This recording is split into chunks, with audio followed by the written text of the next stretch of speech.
Un antiguo filósofo griego llamado Epicuro creía que no necesitamos todas estas cosas extravagantes, placeres para ser felices, vacaciones lujosas y caras a lugares lejanos, acumulando una cantidad excesiva de dinero y posesiones, o adquirir poder a través de la política, no nos llevará a la satisfacción a la larga. En todo caso, tales actividades solo nos hacen anhelar más y nos privan de tiempo, energía y, en algunos casos, nuestra moralidad. El propio Epicuro eligió una vida sencilla, disfrutando del vino suave, el pan y el queso, y discutiendo filosofía con amigos. La gente usa la palabra minimalismo en diferentes contextos. En música es un estilo caracterizado por la sencillez. Hay arte minimalista que utiliza solo formas simples y abstractas, y recientemente ha habido un aumento en el número de personas que adoptan el minimalismo como estilo de vida, minimizando sus posesiones para deshacerse del desorden innecesario. Estas formas de minimalismo parecen tener un denominador común. Utilizan lo mínimo para lograr una meta, ya sea una buena pieza musical o artística, o un ambiente de vida agradable. Pero, ¿podríamos aplicar este principio también a nuestro bienestar general? ¿Cómo podemos vivir vidas felices y prósperas sin arruinarnos? ¿Cómo podemos estar satisfechos sin costo? ¿Cómo podemos ser ricos con solo lo mínimo?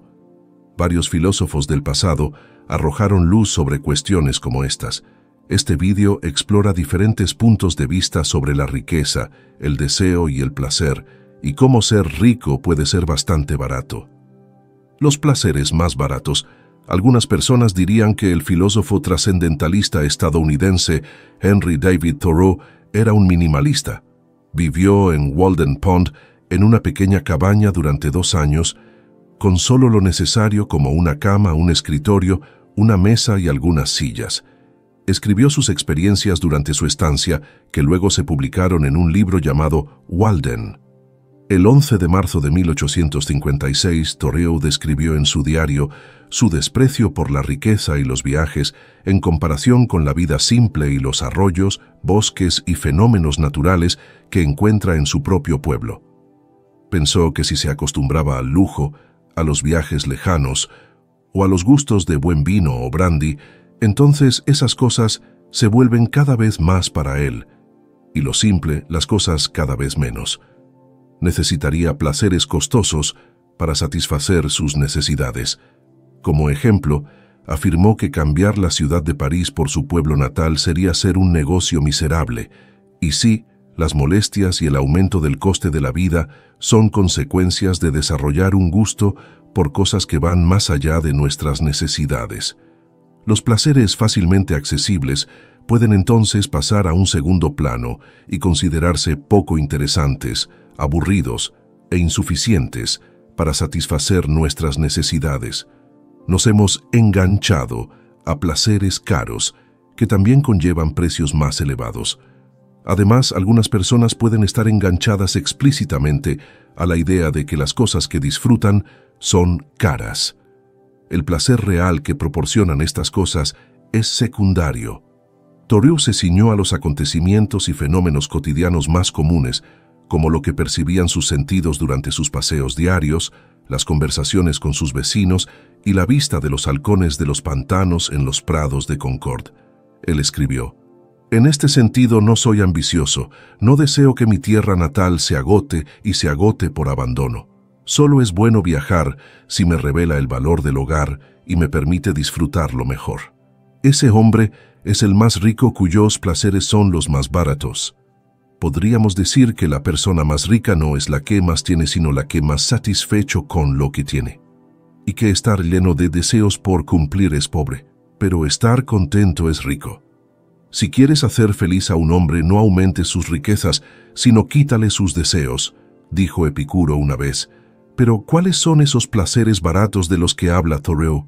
¿Cómo podemos disfrutar de la vida con un costo mínimo? Hay diferentes ideas sobre lo que implica el placer barato, ya que el placer es diferente para todo el mundo, y que algo sea barato o no depende de las circunstancias de cada uno. El autor, geólogo y pensador evolucionista del siglo XIX, Robert Chambers, por ejemplo, afirmó en un diario que leer es una forma económica de obtener placer. Él afirmó: de hecho, hoy en día la lectura es casi tan libre como el aire. Parecería pues que todos los mejores placeres son los más baratos. La naturaleza parece decirnos que solo tenemos que limitar nuestros deseos a lo que es bueno y puro y elegante para poder ser satisfechos sin costo alguno. La sugerencia de Chambers está en consonancia con las opiniones de Arthur Schopenhauer sobre el placer. En uno de sus ensayos, argumentó que los placeres más elevados son los placeres de la sensibilidad, o placeres intelectuales, como el pensamiento, el gusto por la poesía, el aprendizaje, la lectura y meditación. Según Schopenhauer, todos los demás placeres, que no son del intelecto, son de nivel inferior. Siempre están satisfechos a costa del dolor. Los placeres intelectuales suelen ser muy baratos. Quienes los disfrutan pueden considerar vivir en la época actual una bendición como alimento. Para el intelecto está ampliamente disponible y básicamente es gratuito. Sin embargo, lo que Schopenhauer llama placeres inferiores puede resultar barato. Por ejemplo, disfrutar de una buena comida no tiene por qué ser caro si la cocinas tú mismo, especialmente cuando se trata de una comida sencilla, algo que Epicuro respaldaría. El precio de caminar es energía muscular, pero no demasiada, y es, aparte de eso, una actividad gratuita. La pobreza de los ricos. Tener mucho dinero y posesiones materiales no necesariamente hace que alguien sea rico. A menudo, pero no siempre, las personas ricas anhelan acumular más y temen perder lo que tienen. Viven con estrés, desconfianza hacia los demás y a veces están completamente aislados de las masas que no están económicamente acomodadas. Estas personas pueden acumular riqueza material con éxito, pero en muchos casos, esto no ocurre sin sacrificios significativos. Por ejemplo, alguien que trabaja 80 horas a la semana apenas tiene tiempo para relajarse y ahí solo quedaba un poco de tiempo para pasarlo con familiares y amigos, creía Epicuro, ser una de las fuentes esenciales de bienestar. Además, según un estudio publicado en el American Journal of Industrial Medicine, consistentemente trabajar más de 40 horas semanales es perjudicial para nuestra salud, ya que aumenta el riesgo de sufrir enfermedades coronarias. La enfermedad aumenta significativamente. Otro estudio, publicado en el Journal of Occupational and Environmental Medicine, encontró que trabajar más de 45 horas a la semana, durante al menos 10 años, se asociaba con un mayor riesgo de enfermedad cardiovascular. Por supuesto, no todos los ricos trabajan demasiado, y no todas las personas que trabajan demasiado son ricas, pero hay una correlación. Un libro llamado El Camino de Chuang Tzu, escrito por Thomas Merton, contiene una serie de versiones del propio autor de los dichos clásicos de Zhuangzi. El filósofo taoísta observó cómo el mundo valora el dinero, la reputación, la larga vida y el logro. El mundo condena la falta de dinero, el bajo rango social, la reputación de no ser bueno y una muerte prematura. Más de 2 milenios después, nada ha cambiado. Como afirmó Zhuangzi en aquel entonces, la gente busca cosas que el mundo valora y evita lo que condena, y si se les priva de lo que buscan, experimentan pánico y desesperación. Están tan preocupados por su vida que su ansiedad les hace la vida insoportable, incluso cuando tienen las cosas que creen que quieren. Su misma preocupación por el disfrute los hace infelices. Los ricos hacen la vida intolerable, obligándose a conseguir cada vez más dinero, que realmente no pueden usarlo. Al hacerlo, se alienan de sí mismos y se agotan en su propio servicio, como si fueran esclavos de los demás. Por eso, parece haber importantes desventajas en el concepto de trabajar duro para jugar duro. ¿Vale la pena jugar? Y si no, y elegimos no perseguir lo que el mundo valora, ¿estamos entonces condenados a una vida de miseria? O tal vez podamos encontrar placeres más baratos que proporcionen la misma satisfacción. El mejor de todos. ¿Qué placer es más placentero pero también muy asequible? Epicuro puede tener una respuesta a esa pregunta. Su filosofía distinguía los placeres en movimiento de los placeres estáticos.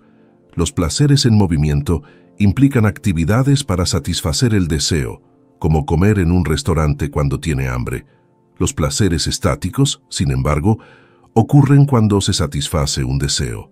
Por ejemplo, en el momento en que uno ya no tiene hambre. Según Epicuro, los placeres más elevados son los placeres pasivos, es decir, la falta de malestar o simplemente de alegría.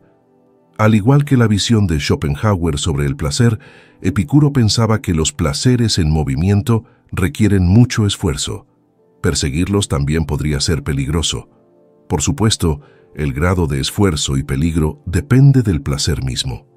Por ejemplo, abrir la nevera y sacar algo de comida no requiere mucho esfuerzo, y la mayoría de las veces no es muy peligroso. Pero viajar por el mundo requiere que ganemos y ahorremos mucho dinero, irnos del lugar, ubicarnos, negociar con la gente y mantenernos seguros en áreas extranjeras. El placer estático, por otra parte, no requiere ningún esfuerzo. Es simplemente el sentimiento de satisfacción después de que nuestras necesidades han sido satisfechas. Schopenhauer, a su vez, reconoce que la felicidad consiste, en su mayor parte, en paz de mente y satisfacción.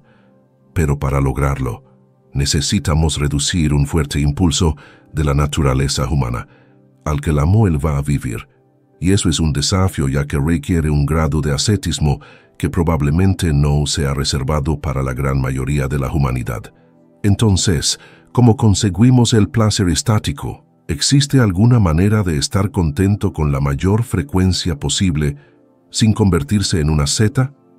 Si Thoreau, Chambers, Schopenhauer, Zhuangzi y Epicuro todavía estuvieran vivos, habrían posiblemente coincidido en que nuestra mejor opción es saciarnos con placeres simples y asequibles.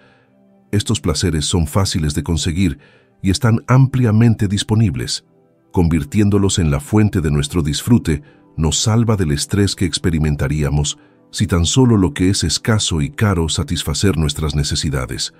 Cuanto más baratos sean nuestros placeres preferidos, menos tiempo y esfuerzo necesitaremos para alcanzarlos, y más disfrutamos de no desear nada más. Si esa no es la forma definitiva de minimalismo, ¿cuál es entonces? Gracias por ver.